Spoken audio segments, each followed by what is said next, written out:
અમારા સૌના વડીલ અને ગુજરાતના પૂર્વ મંત્રી અને ખાસ ગુજરાત પ્રદેશ કોંગ્રેસ સમિતિના ઉપાધ્યક્ષ આદરણીય બિમલભાઈ શાહ સાહેબ, અમારા જિલ્લા પ્રમુખ ખેડા જિલ્લાના મહેન્દ્રસિંહજી, ખેડા નડિયાદ શહેરના પ્રમુખ શ્રી હાર્દિકભાઈ, ગોકુલભાઈ, નવીન મામા, સુભાષભાઈ, દિલીપસિંહ સહિતના આપ સૌનું આ પત્રકાર વાર્તામાં સ્વાગત છે.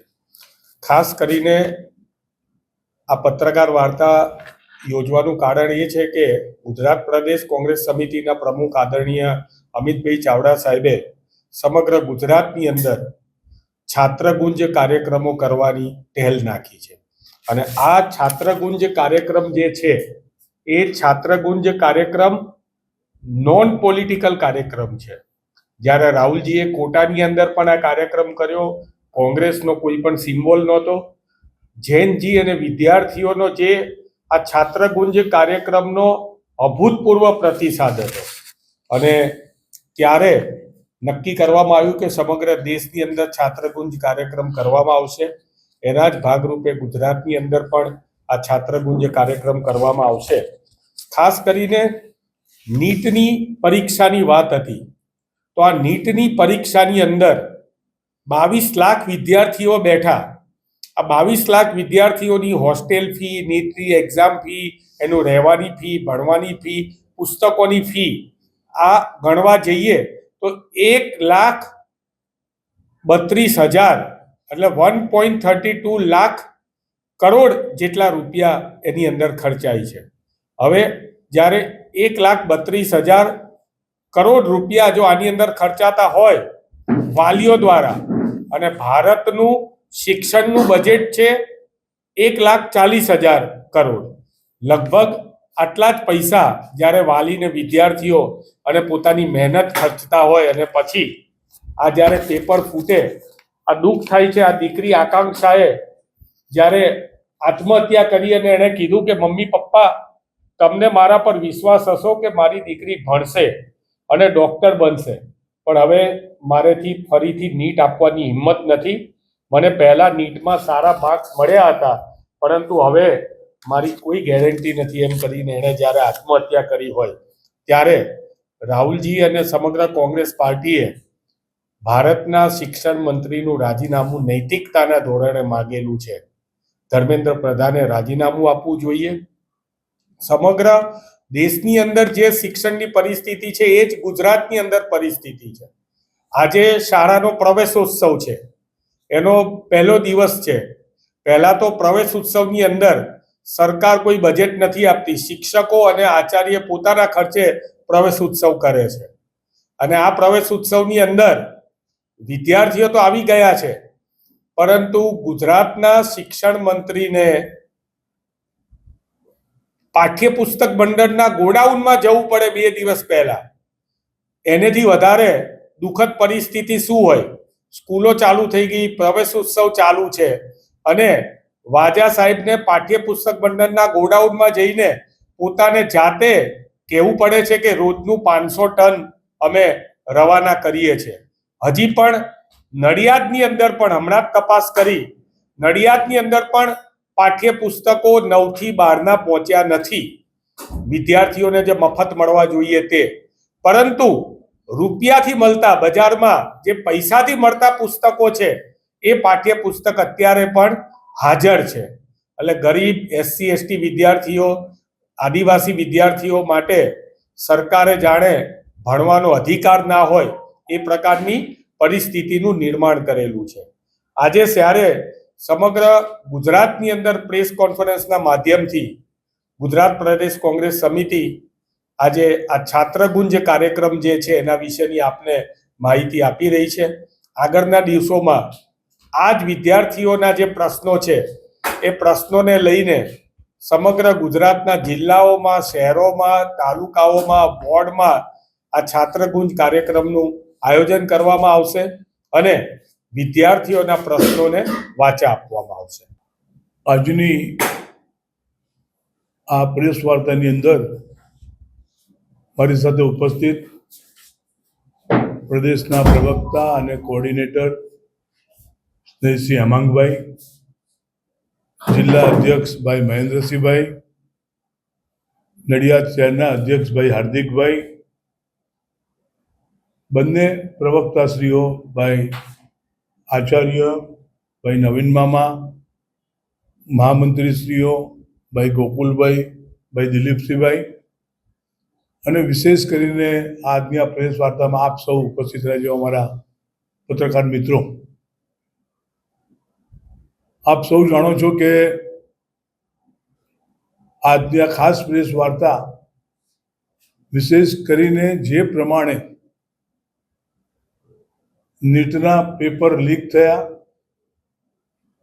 લાખો સ્ટુડન્ટો પરેશાન થયા, અને પરેશાનીની વાત ઘર ઘર સુધી જ્યારે પહોંચી જાય, આપણે બધાને ખબર છે કે આખા દેશમાં 89 કરતાં વધારે વખત પેપર ફૂટ્યા હોય. આખા દેશની અંદર આપણને બધાને ખબર હોય કે ગુજરાતના બજેટ કરતાં વધારે ખર્ચો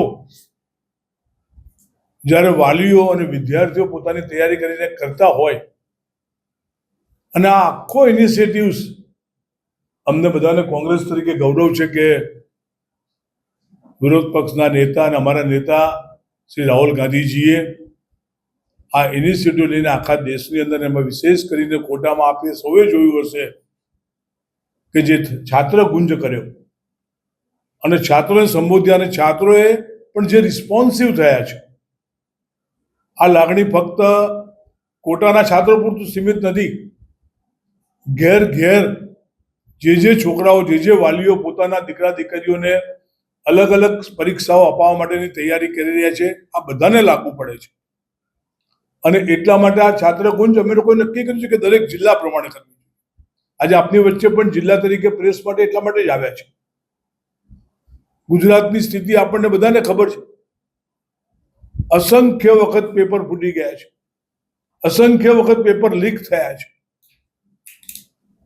દીકરા દીકરીઓ બિચારા રાત દિવસ મહેનત કરીને જરૂર પડે તો પોતાના ગામમાં કે ઘરમાં વ્યવસ્થા ના હોય તો ગાંધીનગર કે શહેરોમાં ભાડે મકાનો લઈને, ટ્યુશનો લઈને, અસંખ્ય ખર્ચો કરીને જ્યારે એ લોકો મહેનત કરતા હોય છે, અને છેલ્લે જ્યારે પરીક્ષા આપ્યા ત્યાર પછી ખબર પડે કે આ પરીક્ષા રદ કરવામાં આવી છે અને આ પરીક્ષા કેન્સલ કરવામાં આવી છે.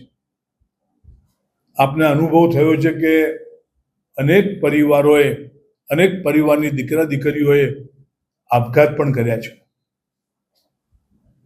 આ સ્થિતિની અંદર હું માનું છું કે હવે છોકરાઓ સહન નહીં કરે. અમે પાર્ટી તરીકે તો નક્કી કર્યું જ છે કે આ દીકરા દીકરીઓ માટે, આ છાત્રો માટે અમે આ વ્યવસ્થા ના સુધરે ત્યાં સુધી લડવાના છે. આ વ્યવસ્થા સુધારવાની જવાબદારી અમે તો ઉપાડી લીધી છે. રાહુલ ગાંધીએ જાતે કીધું છે કે આ વ્યવસ્થાને સુધારવી જ પડશે. છોકરા દીકરા દીકરીઓને કે પરિવારોને આટલા બધા પરેશાન કરીને, આટલા બધા ખર્ચાના ખાડામાં ઉતારીને, અને તમે પેપર લીક થઈ જાય કોઈ ચિંતા ના કરે. અને એટલા માટે મને વિશ્વાસ છે કે જ્યારે રાહુલ ગાંધીએ જે શબ્દોની અંદર આ દેશની અંદર વાત મૂકી છે, કદાચ સરકાર આ વાત સ્વીકારે કે ના સ્વીકારે, પરંતુ છેલ્લે અલ્ટિમેટલી પરિણામ એ રાહુલ ગાંધીના કયા પ્રમાણે જ આવ્યા છે.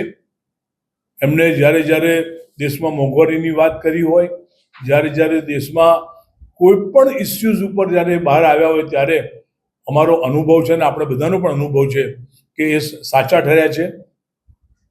અને અસંખ્ય બનાવો, આમ સિરીઝ ઓફ ઇન્સિડન્ટ્સ તમને બતાવું તો એમ કહેવાય કે ભાઈ આ રાહુલ ગાંધીએ જ્યારે જે વાત મૂકી એ વાત સાચી છે. આજનો વિષય ફક્ત છાત્રો પૂરતું હતો, આ નીટની પરીક્ષાના પેપર લીક થયા પૂરતું હતો.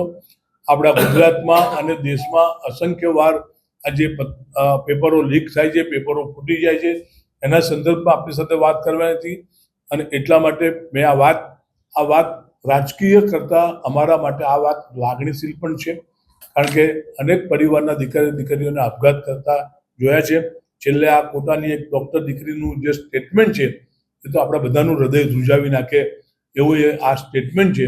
અને મને લાગે છે કે આ ઇસ્યુઝને ઘર સુધી જે દીકરા દીકરીઓ પોતાની નોકરીઓ માટે, બેરોજગારીમાંથી રોજગારી માટે, અને આમ તો તમે જોવા જાઓ તો આખા શિક્ષણની વ્યવસ્થા બગાડી નાખી છે.